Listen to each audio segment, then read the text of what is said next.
Direction la Normandie cette fois, dans la ville aux 100 clochers, Rouen. Ici se trouve l'un des plus grands ASPTT de France, avec plus de 3000 adhérents permanents.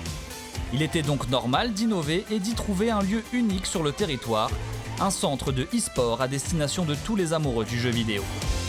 Petits et grands, jeunes et moins jeunes peuvent s'y rassembler, avec comme seul mot d'ordre, partager ensemble une passion commune dans un lieu dédié à cela, sans avoir à rester chez soi.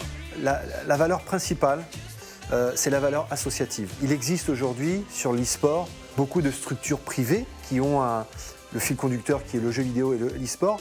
Nous, on va apporter cet aspect peut-être pédagogique. Je pense qu'aujourd'hui, on a une vraie carte à jouer sur sensibiliser les parents, éduquer les parents aux jeux vidéo. Il y a une nomenclature, chaque jeu vidéo a sa nomenclature, notamment le PEGI, interdit au moins 2, qui est peu connu par les parents. Et du coup, ils prennent des risques à laisser l'enfant, le jeune, se confronter avec la dure réalité du terrain qui est, pour certains, des jeux violents. Enfin, voilà. Donc, nous, on a décidé d'être soucieux de tout ça. On va s'intéresser à tout le monde. Tout le monde, c'est qui? C'est le joueur. Ça veut dire qu'on va sensibiliser le jeune à sortir de chez lui pour rentrer dans une communauté, trouver du lien social en présence des autres joueurs. Ça, c'est le premier point.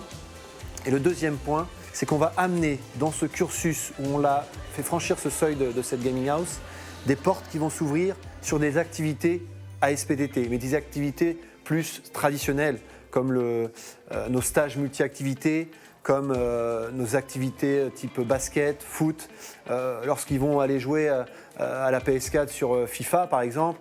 Très vite, on va leur donner aussi cette possibilité, une fois par mois, d'aller mouiller le maillot, mais sur le terrain, quoi. Joueurs, loisirs ou compétiteurs, tous s'y côtoient librement, appréciant enfin de pouvoir donner du joystick dans une structure équipée pour.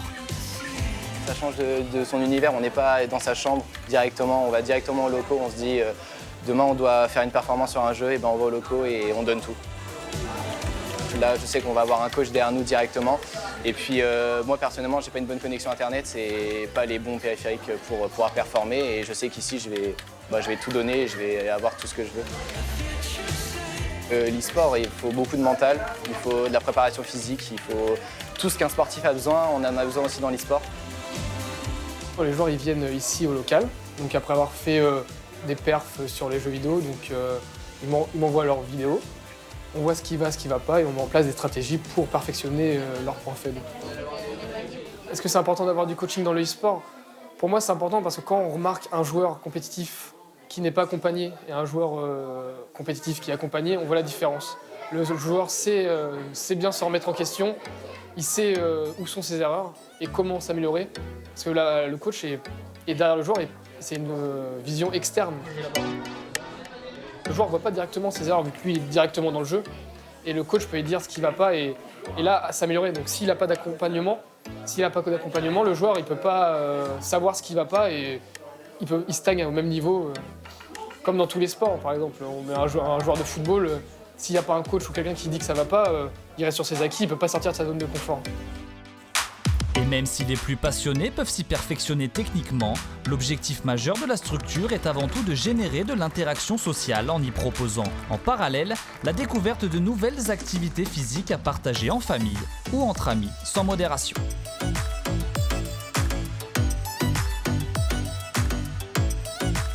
On peut faire de l'intergénérationnel, on peut faire en sorte que les gens viennent en famille, jouent en famille. Donc au jeu, venir faire un match de basket entre eux, entre des personnes plus âgées, des seniors, des enfants, des jeunes. Et si on arrive demain à faire en sorte que, en plus de toucher les jeunes, des jeunes au travers du lien puissent aussi voyager, aller dans d'autres communes, dans d'autres villes et aussi découvrir d'autres territoires, et ben c'est qu'on aura complètement réussi. Oui, c'est un pari sur l'avenir. Et puis, j'aime assez l'idée que nous puissions un peu bousculer les esprits, disons, quelquefois classiques ou chagrins. Parce que justement il y a cette adaptation constante à de nouvelles activités qu'un club omnisport restera un club omnisport à travers le temps, quels que soient les sports. Et c'est ça notre force. Parce que quand des sports faiblissent, d'autres naissent, d'autres prennent de l'ampleur. Et la véritable capacité du club omnisport, c'est de s'adapter en permanence aux besoins de la population. Tu vois, il y a toutes sortes de personnes.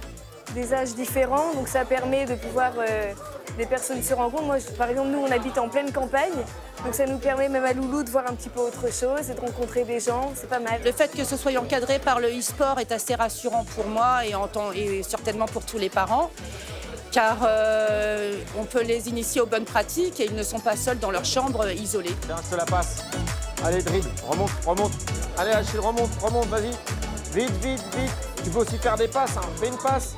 Ça a que des points positifs de faire ça en équipe, en fait. De faire ça dans un cadre collectif.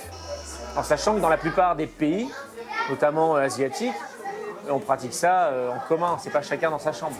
L'accessibilité pour tout public à cet espace fait de la SPTT Rouen l'association pionnière en France à proposer l'interaction collective autour du e-sport.